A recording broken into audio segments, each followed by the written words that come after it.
अस्सलाम वालेकुम स्टूडेंट, मेरा नाम मोहम्मद हबीब अमीन है। और बच्चों, एज़ यू नो कि हमने एंजाइम का टॉपिक स्टार्ट किया है। और पिछली वीडियो में आपको पढ़ाया था mechanism of action of enzyme. और आज की जो वीडियो है, आज हम पढ़ेंगे factors affecting on the rate of enzymatic action. यानी कौन कौन से ऐसे फैक्टर है, कौन कौन सी ऐसी चीज़ें हैं, यानी कौन कौन से ऐसे चेंजेस हैं जिस चेंज के होने से, या कौन कौन से ऐसे फैक्टर्स हैं जिनके बढ़ने से या कम हो जाने से एंजाइम की जो एक्टिविटी होती है, जो रेट ऑफ एंजाइमेटिक एक्शन है, एंजाइम के काम करने की जो स्पीड होती है वो बढ़ जाएगी या कम हो जाएगी। तो जिसमें से सबसे पहले हमारे पास है वो है टेम्परेचर।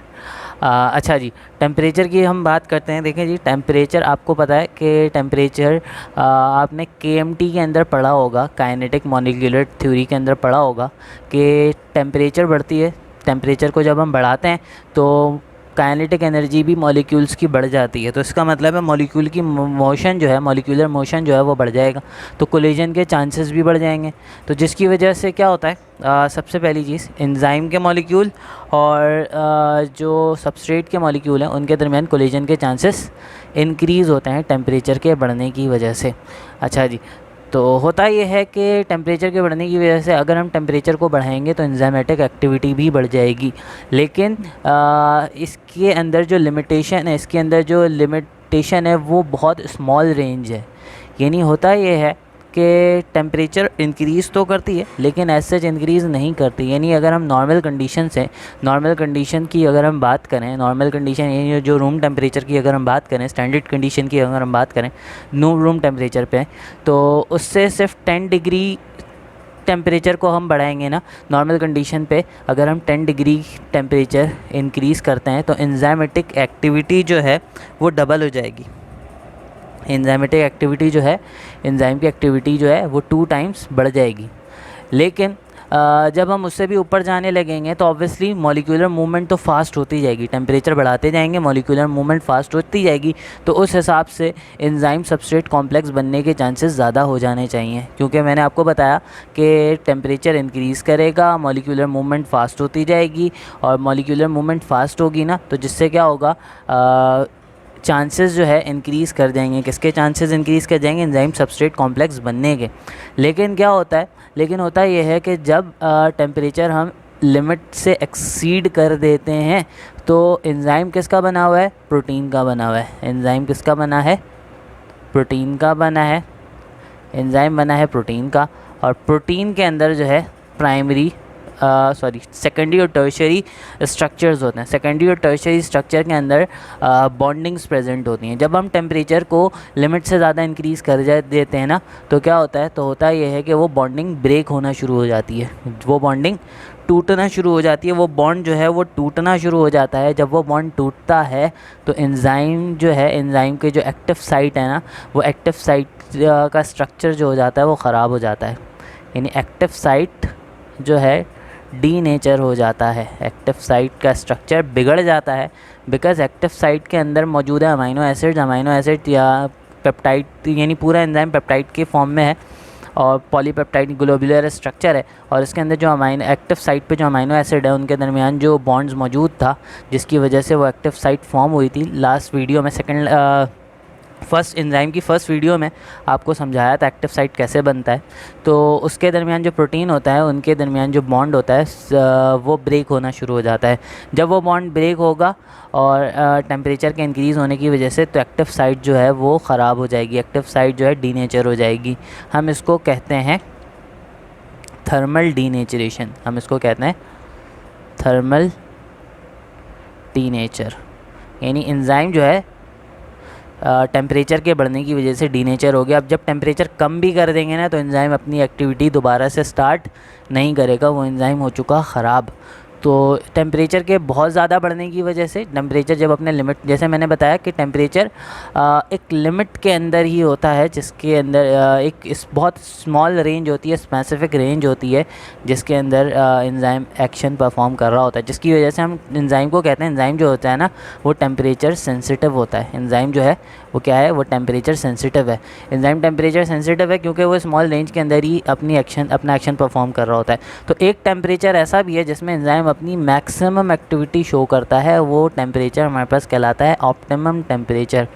यानी हमने क्या किया, टेम्परेचर को हम बढ़ाते गए। एक देखो ज़ीरो पे लोअर टेम्परेचर पे भी एंजाइम अपनी एक्टिविटी को शो नहीं करेगा, क्योंकि मैंने आपको बताया कि एंजाइम सबस्ट्रेट कॉम्प्लेक्स बनेगा तो ही रिएक्शन होगा।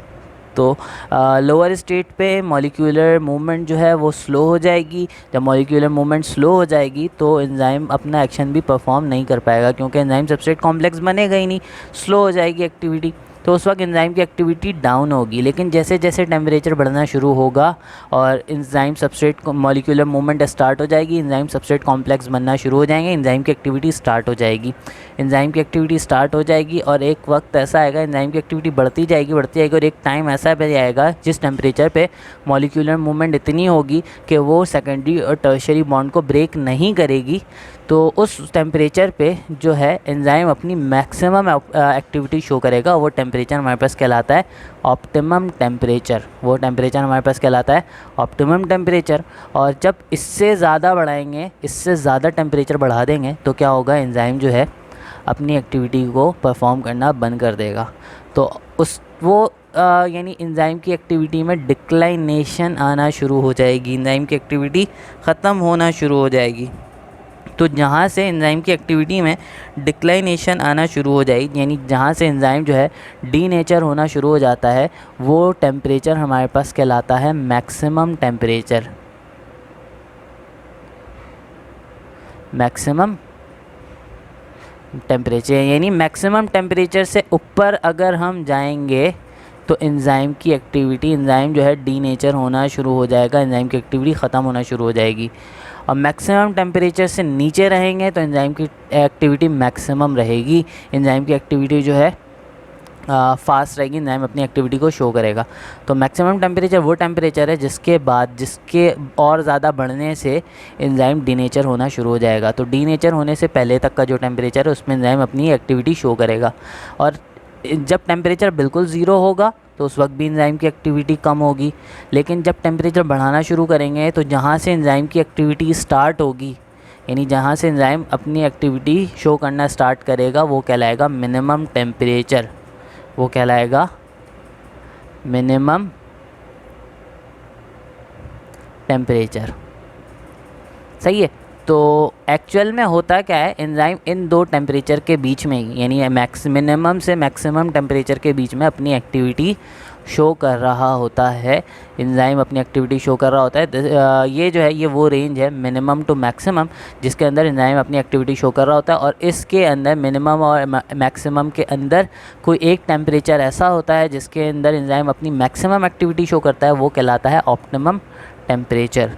अच्छा जी, यहाँ पर एक ग्राफ ये वाला दिखाया गया है जिसके अंदर ये बताया गया है, जिसके अंदर यहाँ पे ये जो हॉरिजॉन्टल लाइन है, ये वाली हॉरिजॉन्टल लाइन में ये शो किया गया है कि भाई टेम्परेचर को शो किया गया है, और ये जो वर्टिकल लाइन है इसमें रेट ऑफ रिएक्शन को शो किया गया है। और दो एंजाइम यहाँ पे बताए गए हैं। एक एंजाइम जो है ये रेड से जो लाइन दिखाई, रेड से जो ग्राफ दिखाया गया है, ये एंजाइम की ये ह्यूमन एंजाइम की एक्टिविटी का है। आपको पता है ह्यूमन के अंदर जो टेम्परेचर होता है, बॉडी टेम्परेचर, वो 37 डिग्री सेंटीग्रेड होता है। तो 37 डिग्री सेंटीग्रेड यानी 37 to 38 डिग्री सेंटीग्रेड के अंदर एंजाइम जो है ह्यूमन बॉडी के अंदर जितने भी एंजाइम है वो अपनी मैक्सिमम एक्टिविटी शो करते हैं। सही है। तो ह्यूमन बॉडी के अंदर जो ऑप्टिमम टेम्परेचर होता है वो 37 to 38 डिग्री सेंटीग्रेड होता है। अच्छा जी, तो एंजाइम मैक्सिमम एक्टिविटी 40 पे शो करता है, यानी बॉडी का जो ह्यूमन हमारी बॉडी में एंजाइम के लिए जो मैक्सिमम टेम्परेचर है वो 40 डिग्री है। 40 डिग्री के बाद से एंजाइम डीनेचर होना शुरू हो जाता है। अच्छा जी, अब एक और चीज़ है यहाँ पे कि देखें, ये रेड लाइन से ये रेड वाले ग्राफ पे शो किया गया है कि भाई ह्यूमन के अंदर मेजॉरिटी ऑफ एंजाइम जो है वो इस टेम्परेचर पे अपनी ये ऑप्टिमम टेम्परेचर जहाँ पे एक्टिविटी मैक्सिमम होती है। लेकिन इसके अलावा कुछ थर्मोफिलिक बैक्टीरिया होते हैं, कुछ थर्मोफिलिक बैक्टीरिया होते हैं, सारे नहीं, जो कि हायर टेम्परेचर पे सरवाइव कर सकते हैं। तो उनके अंदर जो एंजाइम होते हैं ना, उनकी ऑप्टिमम एक्टिविटी, उनकी जो मैक्सिमम एक्टिविटी होती है वो अराउंड 70 to 80 के बीच में आ रही होती है। वो 70 to 80 के बीच में आ रही होती है, लेकिन वो भी 100 से पहले डीनेचर हो जाता है। तो यहाँ पर एक बात का सम ये है कि भाई चाहे कोई भी एंजाइम हो, चाहे ह्यूमन का एंजाइम हो या थर्मोफिलिक बैक्टीरिया का एंजाइम हो, वो 100 डिग्री डिग्री को सर्वाइव नहीं कर पाता, 100 डिग्री को सर्वाइव नहीं कर पाता और 100 डिग्री पे डीनेचर हो ही जाता है। तो बॉइलिंग को हम ख़ास तौर पे डिसइंफेक्टेंट के तौर पे हम यूज़ कर रहे होते हैं, यानी वाटर को जब बॉईल कर रहे होते हैं तो हम ये कहते हैं कि भाई ये डिसइंफेक्ट हो गया, यहाँ से बैक्टीरिया तमाम ख़त्म हो चुके हैं। इस वजह से ख़त्म हो चुके हैं क्योंकि उसके अंदर जो है जितनी भी एक्टिविटी थी इन सब ऑर्गेनिज़म की वो हो चुकी है बिल्कुल ख़त्म। तो स्टूडेंट होपफुली आपको यहाँ तक की बात समझ में आ गई होगी। इससे आगे हम बात करते हैं फर्दर। ये तो टेम्परेचर की बात थी। अब हम बात करते हैं ज़रा पीएच की। पीएच की जब हम बात करते हैं ना तो पीएच एंजाइम जो है पीएच सेंसिटिव भी होता है। एंजाइम जो है वो पीएच सेंसिटिव भी होता है, पीएच सेंसिटिव। अच्छा जी। तो एंजाइम की एक्टिविटी जो होती है स्पेसिफिक पीएच के अंदर जो हो जाती है वो मैक्सिमम हो जाती है, और उस पीएच से ज़रा बहुत भी आगे पीछे जाते हैं यानी ऊपर या नीचे जाते हैं तो एंजाइम की एक्टिविटी जो है वो डिक्रीज़ होना शुरू हो जाती है। इसकी वजह क्या होती है? इसकी वजह मैंने आपको बताया था कि जो एक्टिव साइड होता है वो चार्ज बेयरिंग पार्ट होता है। एक्टिव साइड जो होता है वो चार्ज बेयरिंग पार्ट होता है, यानी चार्ज बेयरिंग कैविटी होती है एंजाइम के अंदर जहाँ पे कैटालाइटिक एक्शन परफॉर्म हो रहा होता है। तो जब पीएच में वेरिएशन आती है ना तो इस एक्टिव साइट के अंदर, ये जो एक्टिव साइट है इसके अंदर जो है ना वो चार्ज जो है वो चार्ज में चेंजेस आने लग जाती है। तो जब चार्ज में चेंजेस आने लग जाती हैं तो जो है जिसकी वजह से टर्शरी और जो क्वाटर्नरी स्ट्रक्चर है अमाइन का उसमें डिस्टर्बेंस होने लग जाती है और वहाँ पे स्टार्ट हो जाती है आयनाइजेशन। तो स्टूडेंट तो होता ये है कि जब हम पीएच को बढ़ा देते हैं या कम कर देते हैं तो जिसकी यानी जो ऑप्टिमम पीएच है किसी भी एंजाइम का वो कुछ भी हो सकता है। जैसे कि भाई पेप्सिन है, पेप्सिन जो है वो 1.2 से लेकर 2 के पीएच तक की रेंज में, 2.2 है आई गेस, इस पीएच की रेंज में मैक्सिमम एक्टिविटी शो करता है। लेकिन जब हम इससे पीएच को बढ़ा देंगे, ये एसिडिक हाईली एसिडिक पीएच है, जब हम इससे बढ़ा देंगे तो इसके एक्टिव साइड में क्या हो जाएगा, इसके एक्टिव साइड में आयनाइजेशन होना शुरू हो जाएगी। अगर थोड़ा बहुत इंक्रीज़ या डिक्रीज़ करेंगे तो आयनाइजेशन होगी, लेकिन जब पीएच अपने और ऑप्टिमम पीएच पे वापस आएगा तो एक्टिविटी बिल दोबारा से मैक्सिमम हो जाएगी। लेकिन जब बहुत ज़्यादा वेरिएशन आ जाती है, अगर इसको बिल्कुल 14 पे कर दिया जाएगा तो क्या होगा, तो होगा ये कि जो टर्शरी और क्वाटर्नरी स्ट्रक्चर है ना वो बिगड़ जाएगा। उसके वहाँ पे जो बॉन्डिंग होगी, वहाँ पे जो हाइड्रोजन बॉन्डिंग होगी इस चार्ज सेपरेशन की, साइनाइजेशन की वजह से वो ख़राब हो जाएगी, जिसकी वजह से क्या होगा, एक्टिव साइट जो है एक्टिव साइट डिस्टर्ब हो जाएगी और अगेन एंजाइम जो है डीनेचर हो जाएगा। जब पीएच की वजह से जो एंजाइम की डीनेचरेशन होती है वो कहलाती है आयनिक डीनेचरेशन। आयनिक डीनेचरेशन, तो आयनिक डीनेचरेशन हो जाएगी और जिसकी वजह से एंजाइम जो है अपनी एक्टिविटी को परफॉर्म करना छोड़ देगा। एंजाइम की एक्टिविटी बहुत ज़्यादा डाउन हो जाएगी। यहाँ पर 2 एंजाइम की एक्टिविटी शो की गई है। ये पीएच का स्केल है 0 से लेकर 14 तक, और यहाँ पर एंजाइम की एक्टिविटी शो की गई है। देखें भाई ये ऑप्टिमम पीएच क्या दिखा रहा है, 2 का दिखा रहा है, यानी ये हाईली एसिडिक पीएच पे अपनी मैक्सिमम एक्टिविटी शो कर रहा है। तो ये क्या हो सकता है, ये पेप्सिन हो सकता है। एक एमसीक्यूज़ इसी तरह से आया था कि भाई 4 ग्राफ बने हुए थे उसके अंदर और पीएच के ऊपर, और डिफरेंट पीएच पे इसी तरह की ग्राफ्स थे और उसमें पूछा गया था कि इसमें पेप्सिन की एक्टिविटी कौन सी है। तो आपको ये देखकर ही समझ में आ जाएगा कि भाई जिसमें पेप्सिन की एक्टिविटी एसिडिक पीएच पे मैक्सिमम आएगी, जिस ग्राफ में एंजाइम की एक्टिविटी एसिडिक पीएच पे मैक्सिमम आएगी वो पेप्सिन होगा। इसके अलावा जो है हमारे पास कुछ ऐसे भी एंजाइम है जैसे अमाइलेज है जो कि अपनी एक्टिविटी को शो करता है किसके ऊपर,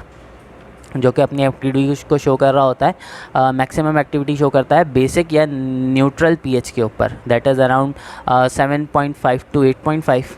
अच्छा जी, कुछ एंजाइम्स ऐसे भी होते हैं, यहाँ पे कुछ एक्सेप्शन भी है, ऐसा नहीं है कि हर चीज़ एक ही हर जगह एक ही केस चल रहा हो। यहाँ पर कुछ एक्सेप्शंस भी हैं, जैसे कि भाई हमारे पास पेपेन एक एंजाइम है।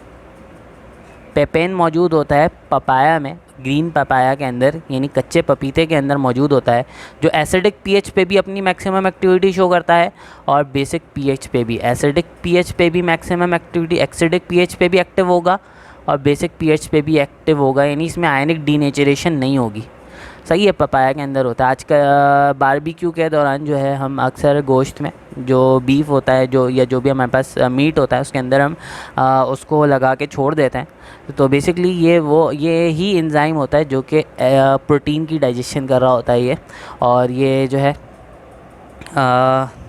दोनों ही पीएच पे एक्टिवेट रहता है। इसके साथ साथ पेप्सिन एसिडिक पीएच पे एक्टिवेट रहता है। एक और एंजाइम है जिसका नाम हम देते हैं ट्रिप्सिन का। ट्रिप्सिन प्रोटियोलाइटिक एंजाइम है, प्रोटियोलाइटिक एंजाइम है, लेकिन ये अपनी मैक्सिमम एक्टिविटी जो है ना वो 7+ की रेंज में शो करता है। यानी ये क्या करता है, ये अपनी एक्टिविटी जो है अराउंड 7.5 से लेकर 8 तक की रेंज में मैक्सिमम एक्टिविटी शो करता है। लेकिन जो है ये एसिडिक पीएच पे डीनेचर नहीं होता, यानी ये इस पीएच पे भी एक्टिवेट रहेगा और बेसिक पीएच पे भी एक्टिवेट रहेगा, लेकिन अपनी एक्टिविटी बेसिक पीएच पे शो करता है, एसिडिक पीएच पे शो नहीं कर रहा होता। तो भाई ये हमने बात की किसकी, पीएच की। पीएच के बाद हम यहाँ पर बात करते हैं एंजाइमेटिक कंसंट्रेशन की। एंजाइमेटिक कंसंट्रेशन की अगर हम बात करें, लेट्स सपोज के पीएच और टेम्परेचर ये दोनों कांस्टेंट है, यानी जितने एंजाइम की रिक्वायरमेंट है उतनी उतनी क्वांटिटी में उतने ये मौजूद हैं। कांस्टेंट है, ये चेंज नहीं हो रहा है, पीएच और टेम्परेचर ये कांस्टेंट हो। और इसी के साथ साथ सबस्ट्रेट जो है एक्सेस में मौजूद हो। एक्सेस का मतलब है जितनी रिक्वायर्ड क्वांटिटी है उससे ज़्यादा मौजूद हो। तो अब इस सिचुएशन में जब हम एंजाइम की कंसंट्रेशन को इंक्रीज़ करेंगे, जब हम एंजाइम की कंसंट्रेशन को बढ़ाएंगे तो क्या होगा, एंजाइम की कंसंट्रेशन को बढ़ाएंगे तो रेट ऑफ रिएक्शन भी इंक्रीज़ करेगा, वेलोसिटी ऑफ रिएक्शन भी इंक्रीज़ करेगा। तो ये जो स्ट्रेट लाइन शो हो रही है, ये शो हो रही है कि भाई एंजाइम की कंसंट्रेशन बढ़ रही है। एंजाइम की कंसंट्रेशन बढ़ते के साथ साथ रेट ऑफ रिएक्शन भी इसका इंक्रीज़ होता जाएगा। सही है, रेट ऑफ रिएक्शन भी इसका इंक्रीज़ होता जाएगा, बिकॉज देखो भाई सबस्ट्रेट बहुत ज़्यादा है। ऑल्थो ऐसा ज़रूर होता है कि एंजाइम जो है, एक अकेला एंजाइम जो है वो बहुत सारे सबस्ट्रेट को, लेट्स सपोज एक एंजाइम है और सबस्ट्रेट बहुत ज़्यादा है, तो ये अकेला एंजाइम इन सबको कैटालाइज़ कर देगा। लेकिन अगर एंजाइम की क्वांटिटी बढ़ा देंगे तो क्या होगा, एंजाइम की क्वांटिटी बढ़ा देंगे तो एंजाइम का एक्टिव साइट बढ़ जाएगा। तो जिसकी वजह से अब ये हर सबस्ट्रेट के लिए अलग अलग एंजाइम प्रेजेंट होगा, जिसकी वजह से कैटालाइटिक एक्टिविटी भी जो है बढ़ जाएगी और जो रेट ऑफ रिएक्शन है वो बहुत ज़्यादा फास्ट हो जाएगा। सही है। तो भाई जैसे कि फॉर एग्ज़ाम्पल अगर फॉर एग्ज़ाम्पल आपको आपके रूम में बहुत सारे चेयर्स पड़े, 100 चेयर्स पड़े और आपको एक रूम 1 से उठा के उसको रूम 2 में शिफ्ट करना है, तो आप अकेले शिफ्ट कर दोगे, आपके अंदर इतनी ताकत होगी कि आप उसको अकेले शिफ्ट कर दोगे, लेकिन उसमें टाइम लगेगा। ऑल्थो आपके अंदर इतनी सलाहियत है कि आप उसको शिफ्ट कर सकते हो। लेकिन अगर आपने अपने 10 दोस्तों को और बुला लिया, या फिर अगर फॉर एग्ज़ाम्पल 100 चेयर्स थी, आपको 100 चेयर रूम 1 से रूम 2 में लेके जाना था, रूम 1 से रूम 2 में लेके जाना था, तो आप लेके जाते, अगर आप एक चेयर जो है, ये चेयर 1 है, ये रूम 1 है, ये रूम 2 है, आपको 100 चेयर एक रूम 1 से रूम 2 में लेके जाना है। तो अगर आप एक चेयर 1 मिनट में लेके जा रहे हो तो आपको 100 मिनट लग जाएंगे इस चेयर को। लेकिन अगर आपने 100 दोस्तों को बुला लिया, सही है, मैं जस्ट एक इमेजिनरी एग्जांपल दे रहा हूँ, सही है, अब इसमें जो है आप एक्सेप्शंस ना निकालना। तो अगर आपने 100 दोस्तों को बुला लिया और अगर आपको 1 मिनट लग रहे हैं एक चेयर को रूम 1 से रूम 2 में लेके जाने के लिए, अगर आपने 100 दोस्तों को बुला लिया, पहली कंडीशन में जब आप अकेले थे तो आपको 100 चेयर को 1 से 2 में लेके जाने के लिए कितना टाइम लगता, 100 मिनट लगते हैं। लेकिन जब आपने 100 दोस्तों को और बुला लिया तो 100 दोस्त आपके एक साथ चेयर को लेके जाएंगे, तो वो 100 मिनट का काम 1 मिनट में हो जाएगा। तो इसका मतलब है क्या होगा, इसका मतलब है ये होगा कि एक्टिविटी बढ़ गई। लेकिन इसके बरक्स अगर चेयर 10 थे, आपने बुला लिए 20 दोस्त, तो क्या होगा, 10 दोस्त काम कर रहे होंगे, 10 दोस्त वेले बैठे होंगे, फ्री बैठे होंगे, और आपका काम तो हो जाएगा। लेकिन क्या होगा, इससे ज़्यादा, क्योंकि 10 चेयर्स थे, काम थोड़ा था, तो मज़दूर भी उतने ही चाहिए थे। इन द सेम वे जितने सबस्ट्रेट होंगे उतने ही एंजाइम चाहिए होंगे, लेकिन अगर एंजाइम की कंसंट्रेशन और ज़्यादा बढ़ाई जाएगी तो उससे रेट ऑफ रिएक्शन पे कोई फ़र्क नहीं पड़ेगा, सबस्ट्रेट जितने होंगे उतने ही एंजाइम की भी रिक्वायरमेंट होती है एटलीस्ट। सही है। अच्छा जी, इसके बाद अगर हम इसके अलावा अगर हम बात करते हैं किसकी, इसके अलावा अगर हम बात करते हैं सबस्ट्रेट की कंसंट्रेशन की, तो सबस्ट्रेट की कंसंट्रेशन की एग्जांपल भी बिल्कुल ऐसी है। भाई अगर सबस्ट्रेट ज़्यादा है, पीएच और टेम्परेचर, ये दोनों चीज़ें, ये दोनों क्वांटिटी जो है ये कांस्टेंट है, और एंजाइम जो है एक्सेस में मौजूद है, एंजाइम जो है ज़्यादा क्वांटिटी में मौजूद है, एंजाइम लार्ज क्वांटिटी में मौजूद है, एंजाइम एक्सेस में मौजूद है। अच्छा भाई, जब एक्सेस में एंजाइम मौजूद है तो अब इस सिचुएशन में क्या होगा, अरे यार ये क्या हो जाता है, एक मिनट, एंजाइम एक्सेस क्वांटिटी में मौजूद है और पीएच और टेम्परेचर दोनों चीज़ें कांस्टेंट है, तो सबस्ट्रेट को हम बढ़ाते जाएंगे, सबस्ट्रेट को हम बढ़ाते जाएंगे, रेट ऑफ रिएक्शन इंक्रीज़ करता जाएगा, रेट ऑफ रिएक्शन इंक्रीज़ करता जाएगा। अच्छा, लेकिन होगा क्या, देखो भाई, फॉर एग्जांपल मैं आपको समझाता हूँ। यहाँ पे 2 एंजाइम हैं, बल्कि 4 कर लेते हैं, थोड़ा बात थोड़ी सुनने में अच्छी लगेगी। 4 एंजाइम है, सबस्ट्रेट एक ही है, सबस्ट्रेट एक ही है, तो भाई ये एक एंजाइम से बाइंड होगा, रिएक्शन जल्दी हो जाएगा। सबस्ट्रेट और बढ़ा दिया तो रेट ऑफ रिएक्शन और बढ़ जाएगा, यानी एंजाइम ज़्यादा है तो जल्दी से रिएक्शन हो जाएगा ऑब्वियसली। लेकिन जब हम क्या करेंगे, 4 एंजाइम थे ना, 1 2 3 4, अब क्या होगा, जब 4 एंजाइम 4 सबस्ट्रेट थे तो क्या हुआ ये कि भाई चारों ने अपना अपना एक्टिव साइड ऑक्यूपाई कर लिया। लेकिन जब अब 5वां सबस्ट्रेट आएगा ना, जब 5वां सबस्ट्रेट आएगा तो उसको जो है बाइंड होने की जगह नहीं मिलेगी कहीं पे, क्योंकि एंजाइम की क्वांटिटी से वो एक्सीड कर गया है, वो एंजाइम की क्वांटिटी से कर गया है एक्सीड। जब वो एंजाइम की क्वांटिटी से एक्सीड कर दिया, क्योंकि भाई जब सारे सबस्ट्रेट सारे एंजाइम को ऑक्यूपाई कर लेंगे तो ये कंडीशन हमारे पास कहलाएगी सैचुरेशन, यानी सैचुरेशन हो गई। अब फर्दर अगर हम इंक्रीज़ करेंगे ना सबस्ट्रेट की कंसंट्रेशन को, तो फर्दर रेट ऑफ रिएक्शन में कोई इंक्रीज़ नहीं आएगा, यानी रेट ऑफ रिएक्शन हो चुका होगा कांस्टेंट। सही है, रेट ऑफ रिएक्शन कांस्टेंट हो चुका होगा। एंजाइम बहुत क्वांटिटी में मौजूद था लेकिन सबस्ट्रेट भी बहुत क्वांटिटी में आ गया, तो अब जो है अब फर्दर इंक्रीज़ करेंगे सबस्ट्रेट को तो एंजाइम की एक्टिविटी फर्दर इंक्रीज़ नहीं होगी। सही है, तो क्यों, क्योंकि भाई देखो, जैसे कि फॉर एग्जांपल मैं आपको ज़रा समझाता हूँ। पहले चार एंजाइम थे, सबस्ट्रेट एक था, तो एक सबस्ट्रेट आके एक ही एंजाइम के साथ बाइंड कर रहा था, बाकी सारे एंजाइम फारिग थे। जब चारों सबस्ट्रेट आ गए, चारों एंजाइम बिजी हो गए, तो रेट ऑफ रिएक्शन सब एक साथ काम कर रहे हैं तो रेट ऑफ रिएक्शन इंक्रीज़ कर रहा है। लेकिन जब 5वां सबस्ट्रेट जब आया तो अब इसको बाइंड होने की जगह नहीं मिली, क्योंकि सारे एंजाइम ऑलरेडी ऑक्यूपाइड हैं। जब सारे एंजाइम ऑलरेडी ऑक्यूपाइड है ना, तो ये हो चुकी है saturation, this is called saturation. तो सैचुरेशन की वजह से क्या होता है, सैचुरेशन की वजह से होता ये है कि फर्दर इंक्रीज़ एंजाइम की एक्टिविटी नहीं होती। सही है, एक बात तो ये हो गई। दूसरी बात यह है, इनहिबिशन भी हो जाती है। इनहिबिशन को मैं आगे के टॉपिक में जब इनहिबिशन को डिस्कस करूँगा तभी वो चीज़ें बताऊँगा इंशाल्लाह। तो अभी आपने बस इतनी बात याद रखनी है, अभी इनहिबिशन को नहीं डिस्कस किया, अभी ये पढ़ना बाकी है। तो स्टूडेंट, होपफुली आपको यहाँ तक का लेक्चर समझ में आ गया होगा। अब इंशाल्लाह आगे के टॉपिक में अगली वीडियो में आपको इनहिबिशन समझाऊँगा। इनहिबिशन समझ में आएगी तो आपको आगे की कहानी अच्छी तरह से समझ में आ जाएगी। तो थैंक यू सो मच। अगली वीडियो में आगे के टॉपिक को डिस्कस करेंगे। अगर आपको वीडियो समझ में आई, चैनल को सब्सक्राइब करना। अल्लाह हाफ़िज़।